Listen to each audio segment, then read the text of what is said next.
Welcome to the Serious Shift Blogcast. We have only one question. What does Serious Shift mean to you? To answer that and much more, here's your host, Dennis Moseley-Williams. Hi, it's Dennis, and welcome back to the Serious Shift Blogcast, episode 95. I was told I'd never get to number 95 because I don't even have a chin, yet here we are. Here's my question for today. The question is, do you believe that if you can't touch it, you can't feel it? Okay, so I get a phone call yesterday from an advisor who attended one of our Experience Economy workshops that has a client questioning fees. So here are the numbers. The client has $4.2 million. They pay $36,000 a year in fees. And the human story is they came over a few years ago from another firm. They had been badly underserviced by their advisor at the time, that lots of work had to be done, and that the advisor, and who's a partnership, that they've done honorable and heroic work for this client, that they speak to them once a week and all kinds of stuff. They have good relationships. Nevertheless, out of the blue, they call and say, geez, $36,000 seems like a lot of money. And I will just point out, isn't it funny that the market would melt down a week ago and 1 week later they would call with questions about fees? Isn't that a coincidence? Okay, so I'm going to do two things here. One is I will address how we reframed $36,000 in fees. But the second thing that I want to talk about is this idea that if you can't touch it, can you feel it? So just to satisfy the advisors in the crowd, $36,000 does sound like a lot of money, particularly when you understand what the client thinks they're paying for, which is they're going to look at the big events that they see, the number of review meetings, phone calls, statements, stuff they get from head office, the things they perceive that's what I'm paying my $36,000 for, right? I get some invites to some meetings or some events that I may or may not want to attend. I get a statement, I get some hand-holding, an anniversary card, a birthday card, what we'll just call the usual suspects. $36,000 seems like a lot of money. So my client and I agree that if you take $36,000 and divide it into 365, it becomes $98 a day. And when you're looking at $98 a day, and you just look at one example, it's like, okay, you call your advisor, and your advisor says, or in a review meeting says, I don't want to make any changes. It now looks like nothing's being done. I set something up, I'm sitting tight on it, and that's the end of the story. The market went down, the market went up, whatever, I'm happy with the present course, I'm changing nothing. Okay? But what we both know and might be lost in the client is this. On a day-to-day basis, the holdings within the investments change constantly. In and out, in and out, in and out. And that you're not just paying the advisor. Out of the $98 a day, and I'm going to pull this out of the air, let's say $30 goes to the advisor. The other $68 goes to paying for the infrastructure, the analysts, the traders, et cetera, that manages and oversees your money. Not Monday to Friday, 9 to 5, but 365 days a year, 24 hours a day. That is what you're paying for, okay?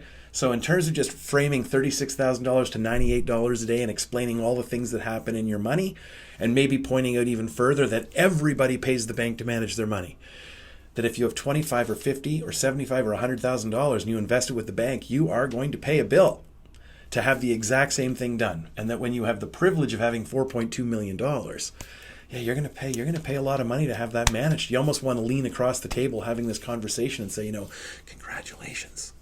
Congratulations that you get to pay $36,000 a year to have $4.2 million. Way to go. And in fact, when you break down all the things that happen, you're getting a bit of a deal. Now we're going to go into the second part of this call, which is, but if you're stuck in selling investments and advice in the goods and services, arena, then you're still competing on price and you're in trouble, because eventually somebody, if they haven't done it already, is going to say, oh, $98, I'll do it for $75.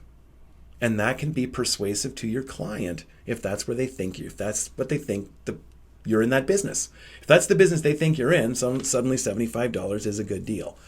So let's go. I asked you, if you can't touch it, can you feel it? So let's move into that. Okay. What business are you really in? So I say, get out of the investments and advice business. Make that a part of what you do. The business that you're in is who you help your clients become. So I say to my client, what a huge opportunity this is. Phone them up. Tell them you want to talk to them. Meet them for a really quick coffee. Take this concept of $36,000, break it down right in front of them to $98 a day. Show them what you get paid, and show them all the things that happen in their assets and all the people that are involved in to justify the $98. That's part one. Okay. Part two is transition. Now let's move into this. Imagine just like taking a piece off a chessboard. So we've taken this away off your radar that's obscuring your view. We've taken that away. $98. You no longer need to worry about whether or not you're being taken advantage of. Okay. What fills that space? What should your clients with $4.2 million be thinking about? And for everybody else listening, what should your clients be thinking about? If not fees, what? And this is we get into this idea of experience economy and guiding transformation. The question is, what do you do, for whom, and what change do you help create? Who do you turn your customer into? The value that you want to have is measured in that. You want to have as many conversations with your clients where they say to you or the next person they talk to, I've never thought of that before. I can't stop thinking about that. What a question. Every single client that you work for is trying to become something. Your job, whether you realize it or not, is to get deeply, intimately involved with that goal. What's the part they're hurting? What do they tell their friends about when they say, this is what I really want? That's your job. Figure that out. Certainly, you're going to look after what Brian Portnoy, in his book, The Geometry of Wealth, he calls it funded contentment. You're doing an exceptional job with the funded. It's the contentment everybody's struggling with. Your value is measured in how you help them figure out what they need to do, think, or change to be happy.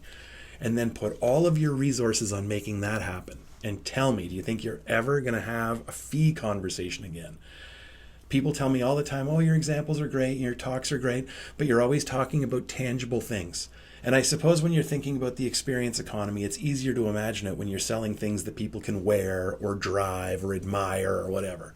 Yeah, fair enough. If you're selling hotel rooms or watches or cars or clothing, I suppose it is easier to appreciate how a business can stage an exciting experience. Okay? But those are things you can touch. Yeah, people can walk into your office where everything you sell is invisible and still feel your commitment. And they can still internalize that they feel better when they're around you. They can still feel the anticipation of seeing you, the excitement of seeing you, the satisfaction of having seen you. Okay? It's all up to you. All work is theater. Turn your engagements with your clients into events that they look forward to, that connect with them, that change them in some way, and that make them talk later. If you're doing that, embracing that, cost is only an issue, as it always has been, in the absence of value. The value is you and who you're helping your clients become, not what you're earning them for how little you're willing to charge. That's a sucker's bet, and that's not you. I know it. Anyway, as always, thank you so much for tuning in. Wherever you are, have a lovely day, and I'll see you again soon. Take care. Cheers.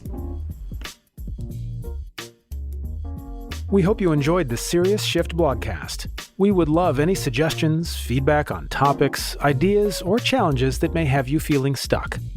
Also, please leave a 5-star review wherever you are enjoying this content. It helps Dennis out tremendously. On behalf of Dennis and the team, see you next episode.